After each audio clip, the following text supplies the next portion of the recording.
Let's try out rushing piping tips, and I'm going to be using the one on the left. I start by cutting my piping bag, and this was too small, so I had to recut it. Then I cut it too big, but I move on. Now I'm going to put the frosting into another bag, and this is just the double piping bag method, and that is so that you can change out the nozzles if you want to without removing all of the frosting. So I am using cream cheese frosting, so I wanted to test this out first, so I'm going to use this cover just to try it out. And it's really easy to use. You hold down the cupcake or whatever you're using with one hand, and then you're going to turn your wrist left and right, and then when you get to the end, pipe up and down.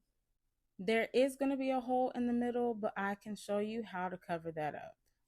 So now I'm going to try it on a cupcake. I do wrap my cupcakes just to help with the moistness. Now I'm going to add a thin layer of frosting on top of the cupcake before I start piping. So with one hand, I'm going to hold down the cupcake, and then with the other hand, I'm going to move left and right. And then when I get to the end, pipe up and down. And that is it. Now I'm going to show you a different view so you can see how I'm doing it and how simple it is. Now I'm going to cover up the hole with some pearls. These are some silver pearls I got off of Amazon. They're gorgeous. Then I'm going to spray it with some glitter just to finish it off.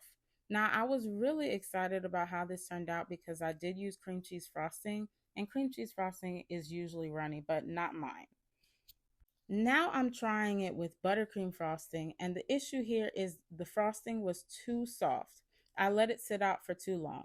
So I put it in the refrigerator for a little bit and it fixed it right on up.